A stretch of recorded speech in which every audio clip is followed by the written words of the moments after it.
আমাদের মধ্যে অনেকেই রয়েছে যারা ইউটিউবে প্রতিনিয়ত শর্টস ভিডিও আপলোড করছে, কিন্তু তাদের ভিডিওর মধ্যে ভিউজ আসছে না। এর কারণ কি? এর কারণ হচ্ছে তারা সঠিক নিয়মে তাদের ইউটিউব চ্যানেলের মধ্যে তারা শর্টস ভিডিও আপলোড করছে না, যার কারণে তাদের ভিডিওর মধ্যে ভিউজ আসছে না। বড় জোর 5টা 10টা 20টা ভিউজ আসে, ভিউজ থেমে যায়। এর কারণ হচ্ছে আপনি সঠিক নিয়মে আপনার চ্যানেলের মধ্যে শর্টস ভিডিও আপলোড করছেন না। আবার দেখা যায় যে কেউ ফালতু কোয়ালিটির শর্টস ভিডিও ইউটিউব চ্যানেলের মধ্যে আপলোড করেছে, তাদের ভিডিওটা ভাইরাল হয়ে গেছে। এর কারণ হচ্ছে সে সঠিক নিয়মে তার ভিডিওটা ইউটিউবের মধ্যে আপলোড করেছে, যার কারণে তার ভিডিওটা ভাইরাল হয়ে গেছে। আজকের এই ভিডিওতে আপনাদেরকে আমি মোবাইল ফোনের মাধ্যমে দেখিয়ে দেবো কিভাবে আপনারা জাস্ট মোবাইল ফোনের মাধ্যমে সঠিক নিয়মে ইউটিউবে শর্টস ভিডিও আপলোড করবেন। সো চলুন আজকের এই ভিডিওটা শুরু করা যাক। প্রথমে আমাদেরকে আমাদের ফোনের মধ্যে থাকা ইউটিউব অ্যাপটাকে ওপেন করে দিতে হবে। তারপরে আমাদের চ্যানেলটাকে লগ ইন করে এই প্লাস অপশনের মধ্যে একটা ক্লিক করে দিতে হবে। তারপরে এখানে দেখতে পাচ্ছেন 15 সেকেন্ড রয়েছে, এই 15 সেকেন্ড অপশনের মধ্যে ক্লিক করে আমরা 3 মিনিট বানিয়ে নেব। বানিয়ে নেওয়ার পরে আপনি চাইলে এখান থেকে সরাসরি আপনার শর্টস ভিডিও রেকর্ড করতে পারেন, অথবা আপনার আগে থেকে রেকর্ড করা শর্টস ভিডিও এই অ্যাড অপশনের মধ্যে ক্লিক করে সিলেক্ট করে দিতে পারেন। তো আমি অ্যাড অপশনের মধ্যে ক্লিক করে আমার আগে থেকে একটা রেকর্ড করা শর্টস ভিডিও, এডিটিং করা শর্টস ভিডিও সিলেক্ট করে দিলাম। তারপর নেক্সটের মধ্যে ক্লিক করে দিলাম। তো দেখতে পাচ্ছেন আমার শর্টস ভিডিওটা কিন্তু এখানে অ্যাড হয়ে গেছে। তো সেম প্রসেসে আপনারা শর্টস ভিডিওটা অ্যাড করে নেবেন। অ্যাড করে নেওয়ার পরে এখানে একটা অপশন দেখতে পাচ্ছেন ডান লেখা রয়েছে। তো এই ডান একটা লেখা রয়েছে, এখানে একটা ক্লিক করে দিবেন। ক্লিক করে দেওয়ার পরে ভিডিওটা একটু প্রসেসিং হবে। তো প্রসেসিং হওয়ার পরে এরকম একটা ইন্টারফেস দেখতে পারবেন। তো আপনারা চাইলে এই টেক্সট অপশনের মধ্যে ক্লিক করে এই শর্টস ভিডিওটার উপরে টেক্সট অ্যাড করতে পারবেন, ফিল্টার অ্যাড করতে পারবেন। তারপরে দেখতে পাচ্ছেন এডিট লেখা রয়েছে নিচে, এই এডিট অপশনের মধ্যে ক্লিক করে এই শর্টস ভিডিওর মধ্যে ব্যাকগ্রাউন্ড মিউজিক অ্যাড করতে পারবেন। তো এগুলো আমি কিছুই করব না, যেহেতু আমার শর্টস ভিডিওটা আগে থেকেই এডিটিং করা ছিল। তো আমি জাস্ট আবার এই অপশনটার মধ্যে একটা ক্লিক করে দেব। ক্লিক করে দেওয়ার পরে আমি এই নেক্সট অপশনের মধ্যে ক্লিক করে দেব। তো নেক্সট অপশনের মধ্যে ক্লিক করে দেওয়ার পরে আপনারা এরকম একটি ইন্টারফেস দেখতে পারবেন। তো এখান থেকে আপনারা এই যে ভিজিবিলিটি দেখতে পাচ্ছেন, এই ভিজিবিলিটি অপশনের মধ্যে একটা ক্লিক করে দেবেন। ক্লিক করে দেওয়ার পরে আপনারা এখান থেকে এই আনলিস্টেড অপশনের মধ্যে ক্লিক করে দেবেন। ক্লিক করে দেওয়ার পরে ব্যাক করবেন। ব্যাক করা হয়ে গেলে তারপরে এখান থেকে এই পেন্সিল আইকন রয়েছে, এখানে একটা ক্লিক করে দেবেন। ক্লিক করে দেওয়ার পরে আপনি আপনার পুরো শর্টস ভিডিওর মধ্যে যে কোনো জায়গাকে আপনি থাম্বনেল হিসেবে ব্যবহার করতে পারবেন। তো আপনি এটাকে ধরে এভাবে যে কোনো জায়গায় কিন্তু এটাকে রাখতে পারবেন। তো সেটাই আপনার শর্টস ভিডিওর থাম্বনেল হিসেবে সিলেক্ট হবে। তো আমি কিন্তু আমার ভিডিওর মধ্যে একটা থাম্বনেল আগে থেকেই সেট করে রেখেছিলাম। তো আপনারাও যদি ইউটিউবের শর্টস ভিডিওতে কীভাবে থাম্বনেল অ্যাড করতে হয় সেই প্রসেসটা শিখতে চান, তাহলে এই ভিডিওর আই বাটনে এবং ডিসক্রিপশন বক্সে লিঙ্ক দেওয়া থাকবে, আপনারা চাইলে সেই ভিডিওটা দেখে প্রসেসটা শিখে নিতে পারবেন।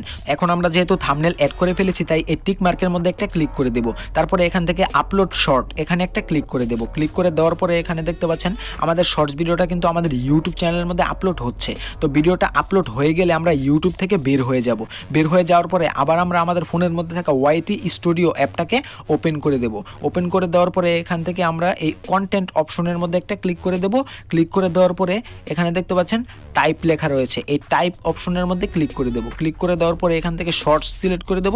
তারপরে অ্যাপ্লাইয়ের মধ্যে ক্লিক করে দেব। ক্লিক করে দেওয়ার পরে দেখতে পাচ্ছেন সবচেয়ে উপরে যে ভিডিওটা রয়েছে, এই ভিডিওটা আমরা এইমাত্র আপলোড করেছি। তো ভিডিওটার মধ্যে একটা ক্লিক করে দিলাম। তারপরে এখান থেকে পেন্সিল আইকনের মধ্যে ক্লিক করে দেব। ক্লিক করে দেওয়ার পরে প্রথমে দেখতে পাচ্ছেন টাইটেল রয়েছে। তো আমাদেরকে আমাদের শর্টস ভিডিওর টাইটেলটা দিয়ে দিতে হবে। তো আমি এখন এটাকে কেটে দেব। কেটে দিয়ে আমি আমার শর্টস ভিডিওর টাইটেলটা এখান থেকে দিয়ে দেব। আপনি চাইলে বাংলা ইংরেজি যে কোনো টাইটেল কিন্তু দিতে পারবেন। তো আমি বাংলায় দিচ্ছি, পড়াশোনার পাশাপাশি টাকা আয়ের 10টি উপায়। তো এটা আপনাদের টাইটেলটা দিয়ে দেওয়ার পরে এরকম দুইটা চিহ্ন দিয়ে দিবেন, ঠিক আছে? তো দেখতে পাচ্ছেন এই যে এরকম দুইটা চিহ্ন আপনারা দিয়ে দিতে পারবেন। দিয়ে দেওয়ার পরে তারপরে আপনারা হ্যাশট্যাগ দিতে পারবেন। সর্বোচ্চ 3টা হ্যাশট্যাগ কিন্তু আপনারা দিতে পারবেন, ঠিক আছে? হ্যাশট্যাগ কী করবে, আপনার ভিডিওটাকে ট্রেন্ডিংয়ে নিবে। তো আমি হ্যাশট্যাগটা দিয়ে দিচ্ছি। প্রথমে দিয়ে দিলাম স্টুডেন্টস, তারপরে দেখতে পাচ্ছেন অটোমেটিক সাজেস্ট করছে, সিলেক্ট করে দিলাম স্টুডেন্টস। তারপরে আরেকটা হ্যাশট্যাগ দিয়ে দেবো যে স্টুডেন্টস ইনকাম। তো ইনকাম অটোমেটিক সাজেস্ট করছে, তো ইনকাম দিয়ে দিলাম। তারপরে আরেকটা হ্যাশট্যাগ দিয়ে দেবো। তো এখান থেকে লিখে দেবো যে আইডিয়াস, ঠিক আছে? তো দেখতে পাচ্ছেন অটোমেটিক সাজেস্ট করছে। তো দেখতে পাচ্ছেন 3টে হ্যাশট্যাগ দিয়ে দিলাম। তো এখন আমরা যে কাজটা করব, এই টাইটেল এবং হ্যাশট্যাগ সব কিছু একসাথে কপি করব। তো এখানে যা এখন আমরা টাইটেলের মধ্যে লিখেছি সব কিছু আমরা কপি করব। তো কপি করার পরে সেম টু সেম আমরা এই যে এখানে দেখতে পাচ্ছেন অ্যাড ডেসক্রিপশন, এই অ্যাড ডেসক্রিপশন অপশনের মধ্যে ক্লিক করে দেব।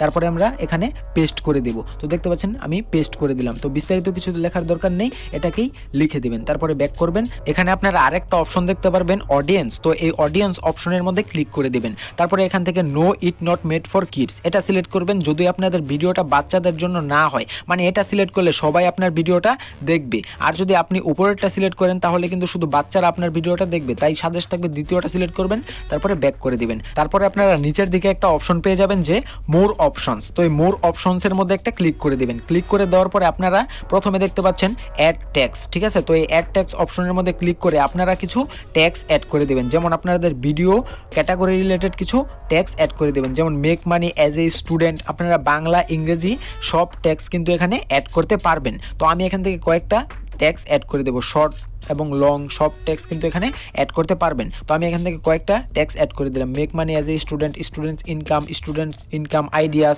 তারপরে best ways to earn money as a student. তারপরে আপনাদের ইউটিউব চ্যানেলের নামটাও উল্লেখ করে দিবেন, তারপরে এখান থেকে ব্যাক করে দিবেন। তো ব্যাক করে দেওয়ার পরে আমরা একটা অপশন দেখতে পারবো ভিজিবিলিটি, তো এই ভিজিবিলিটি অপশনের মধ্যে একটা ক্লিক করে দেবো। তো ক্লিক করে দেওয়ার পরে এখানে দেখতে পারবেন 3টা অপশন রয়েছে। তো আমরা এখান থেকে জাস্ট এই পাবলিক অপশনের মধ্যে ক্লিক করে দেবো, তারপরে এখান থেকে ব্যাক করব। তো ব্যাক করে দেওয়ার পরে উপরে দেখতে পাচ্ছেন সেভ অপশন রয়েছে, এই সেভ অপশনের মধ্যে ক্লিক করে দিলে কিন্তু আমাদের ভিডিওটা পাবলিশ হয়ে যাবে। অতএব আজকের এই ভিডিওটা এই পর্যন্তই। যদি এই ভিডিওটা আপনাদের কাছে একটু ভালো লেগে থাকে এবং ইনফরমেটিভ মনে হয়, তাহলে অবশ্যই ভিডিওর মধ্যে একটা লাইক করবেন এবং আমাদের ইউটিউব চ্যানেলটিকে সাবস্ক্রাইব করতে ভুলবেন না, কারণ আমাদের ইউটিউব চ্যানেলে এই ধরনের ইনফরমেটিভ ভিডিও প্রতিনিয়তই আপলোড হচ্ছে।